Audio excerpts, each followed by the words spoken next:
My name is Faal. I am an auto mechanic technician and a diagnostic specialist. I run two companies, for profit and non for profit.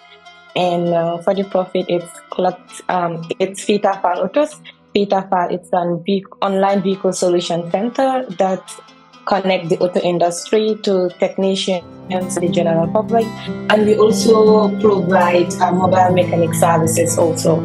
So the non-profit organization is Collectivate Foundation. Collectivate is a youth-led foundation that advocate for the importance of skill training and also train young girls on skills, more explicitly on auto mechanics and diagnostics. So yeah, in a nutshell, that is me.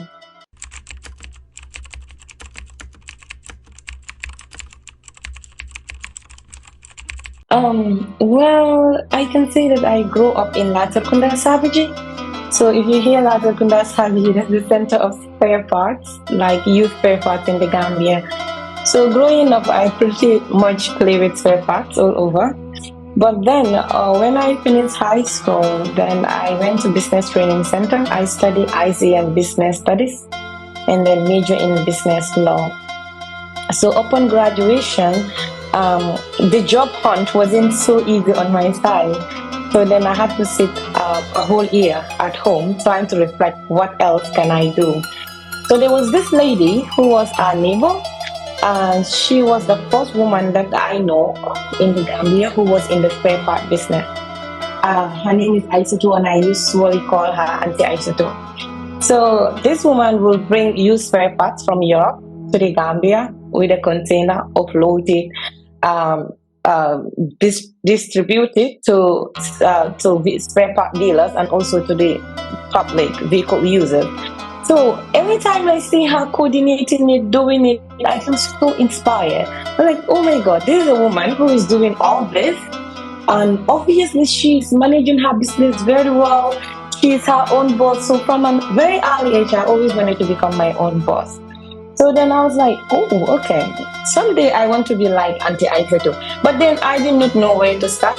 I could not start importing spare parts. I wasn't even financially strong. So I was like, okay, but let me just keep on making research. Then I start making research. Then I found something very interesting that many young people are not in the skill sector market. Rather, they are more focused on the, let's say, the formal jobs more than the informal jobs. And there was a gap, and that was the problem because everybody cannot work in offices. You need some people in the ground who will build these things in the ground that the people in the offices will need for their work to be easily followed.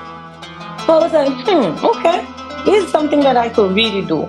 So, and then I was like, okay, the first thing that comes to my mind is like, okay, let me start being Auntie Aissatou. But if I have to be an Auntie Aissatou, I need to learn a skill. And then the only skill that I needed to learn is an auto mechanic. So I was like, okay, let me start training to be one. So that's where the inspiration comes from, and that's how I do my apprenticeship. That's how I train, and now I am running an auto repair center here in the Gambia.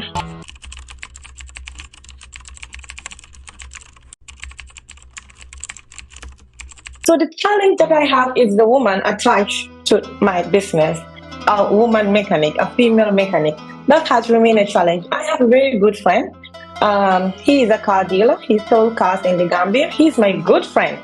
So each time his vehicles has problem, he will call me and explain to me, or if he see a light on a vehicle that he wants to sell, he will take the picture of the light and send it to me, and I'll explain to him everything, and then he will go to the mill mechanics for them to fix it for him. So one day he has this problem, and then he was like, is this raining season? His car went inside the water, like soaked inside everything, and the car went automatically off. So there was no one to rescue him. So he called me, and then we went to rescue him because we usually do mobile mechanic service. And then we bring the car to the garage. He was so nervous. He was telling me that this car is spoiled. It will not. I tell him that if it is in my hand, the car will walk and it will be perfect again. But he wasn't. He was just like standing the whole time. Then We managed to flush out the water. We managed to fix the car, and the car started working. And then he looked at me and told me and my girls that, I usually doubt you people. I know you guys know what you're doing, but the thing is, you guys are women.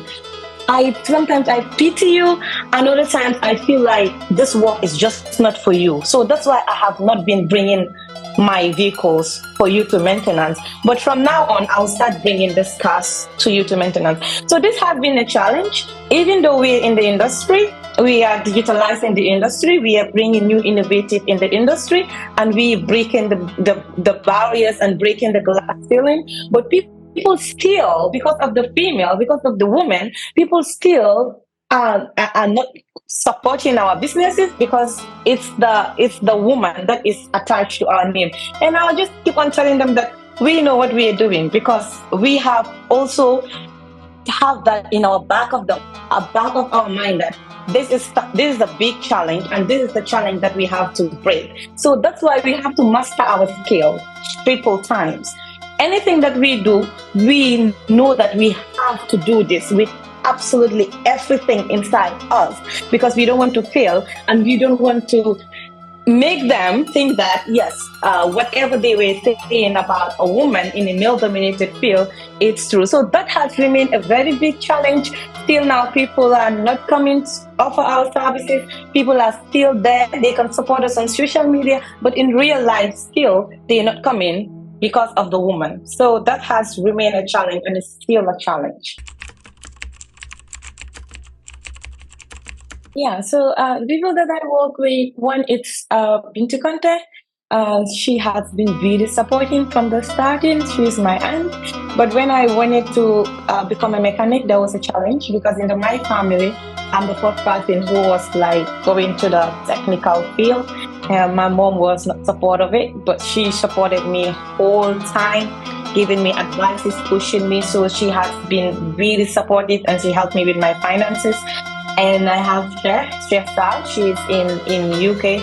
She is my he is my diagnostic specialist. Anytime I knock in his door, he is there. He's willing to help me with programming. With anything that has to do with programming and diagnostic, he's always there. And I have Babuka Lee. He's in UK. He is my spare parts agent. Anything that I need in spare parts that is in the Europe, he is always willing to support. And then I have my team in the Gambia. I could not do it without them. I have my chief mechanic, that is Sani. He has almost 20 years experience in the auto industry in the Gambia. And then I have my girls. I have Marciana. She's an amazing technician.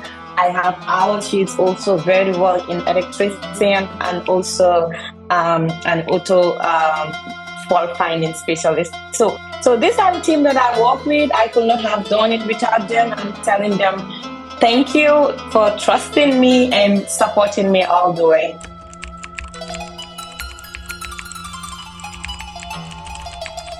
So apart from working as a female auto mechanic technician, I also advocate for more women involvement in skill sector in Africa. So I work with some of this organization. I'm a very big advocate for skill training. I'm a Mandela Washington Fellow. I'm also a fellow of AU CEFA. I was named 100 most influential female engineers in Africa by Africa Engineering Board, and also a champion for role model in West Africa by Africa Engagement. And also recently I was named 50 top rising manga in Africa. So most of the time when I go to these conferences, so we have PDM. So I don't eat my PDM. Whenever I am back in the Gambia, I take my PDM. I buy tools, I buy equipment. I sometimes I subscribe for online tutorial course on auto mechanic. So I started my business with my PDMs that I always have, and also I started my mobile mechanic service back in 2017. So I will call people and tell them that I'm diagnosing vehicles. If your vehicle break down, so basically before I didn't have my own car, I will go to you, I'll meet you, I'll diagnose your vehicle, and I was working with other mechanics in the ground. So when I diagnose your vehicle, I will know your problem and I know who is specialized in solving this problem. So I will link you up with those mechanics and then you will go there. I will facilitate the communication and they will fix your vehicle and then you will pay them and then I'll have my commission from there. And also I was selling spare parts. I started selling spare parts when I was really young. I would call my friends, their fathers who were having cars, their mothers, and I will tell them that I'm selling spare parts. So if their car breaks down, they'll call me and tell me that either I need a water pump or I need a radiator. So I'll go to these shops that have it. I'll tell them somebody needs this, and they will give it to me in a very reasonable price. I'll add my price on it. I'll sell it back and have that money. So those are the monies that I pack until it was sufficient. And then what I first did was open my website because there was no digitalization in the auto industry in the Gambia. So from opening a website and then people start using it, though it is slow because I know many Gambians will prefer an app. That's why we're working on our app more than the website. So, but still, people were visiting there and people start calling me, ordering parts, and telling me they want to sell their car. So obviously I sell their car. If I sell your car, I have a commission from there. So those commissions, I park it until now. That's the monies that I use to have my mechanic shop and all my equipment. Yeah, so yeah, that's how I raise my money.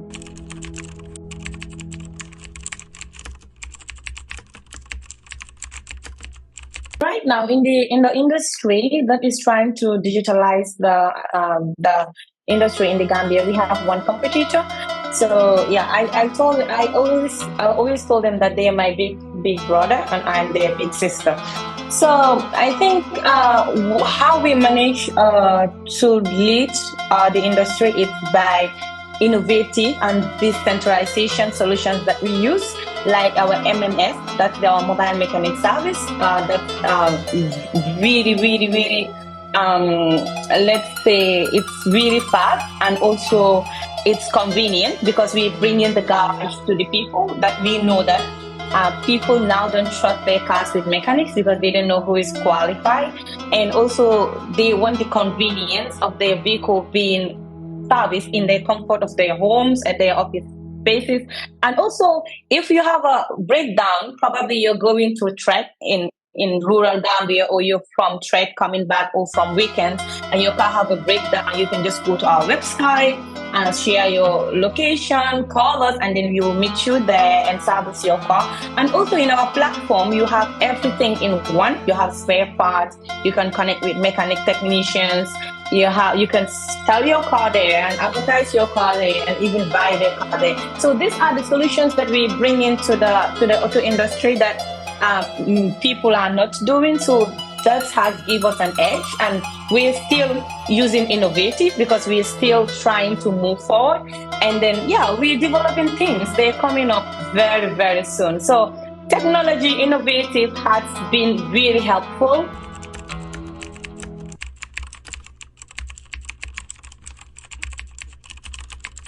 On social media, we are in all the social media platforms.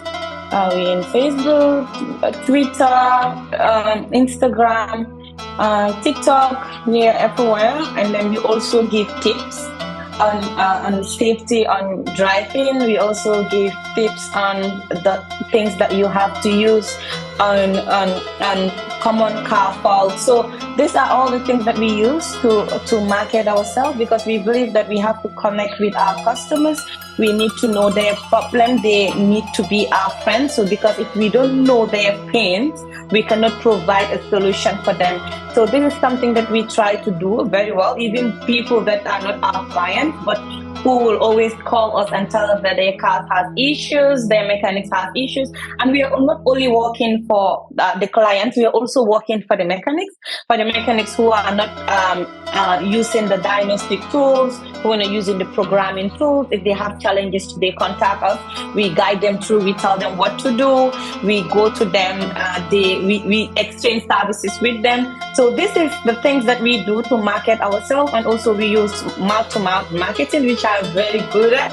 I'll just like if I'm going in the street, I see your car having a breakdown, I just come offer you my business card, explain, and then give you a free diagnostic of your car.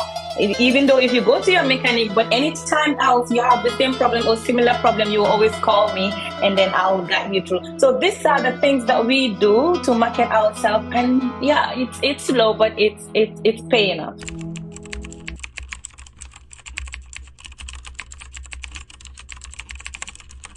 The advice that I would have for young girls, it's always the advice that I give myself. If you go until you decided that this is something that I want, this is a career that I want to pursue, this is just what I want to do, the first thing you have to do is make sure you master your skills. Master your skills. Have a very good technique. Nobody should tell you that don't master your skill. Invest in learning new skill. Invest in yourself. That is very important in any business that you want to venture in as a young woman. And secondly, have role models in the industry. Don't be too big. Knock on the doors of people that you think might give you opportunities. Opportunities is not only money. I used to tell this to young people. Money opportunity is the last thing. But what advice? What are their solutions? What are their pains and gain? How did they get there? You have to learn that step by step.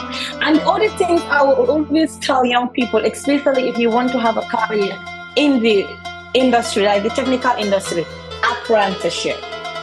Apprenticeship is very, very vital. It's important.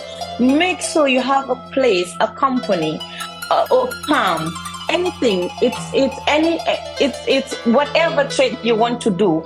Even if you want to become a tailor, make sure you have an apprenticeship. Go to a tailoring shop. Tell them that this is what I want to learn. I want to have a career eventually in this. Make sure you spend time there. Master your skills. Money is the last thing, because if somebody gives you 10,000 USD right now, and you didn't master your skills, you don't know what to sell there, eventually your business will run down in the future. So yes, if you want to do anything, do it. But first thing, master your skills. Reach out to people who can support you, people who can guide you, and eventually you will be there. Let nobody stop you. You can be whatever you want to be if you have the delegation, and then the passion, and then the self-belief.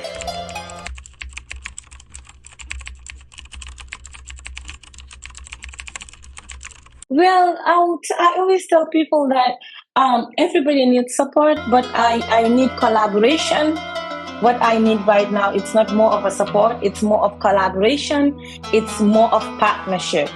I'm not speaking only for myself, I'm speaking for all the young women who are in the Gambia and they're having business in the skill sector. I know girls who are doing construction, they're very good. Architecture company, they're very good. I know girls who are in the solar industry, they're very good. And these are women who set up their businesses in the Gambia here. And they have already employed both female and male, the youth, giving youth employment, and also paying out in this country. We're not asking for help. We're asking for collaboration and partnership from private organizations, from government institutions, and from you, the general public. Partner with us, work with us, give us contracts. Let us build the ecosystem. Let us build work in the Gambia. Let's employ our youth and let's make Gambia a better place. That's what I am telling the general public. Thank you.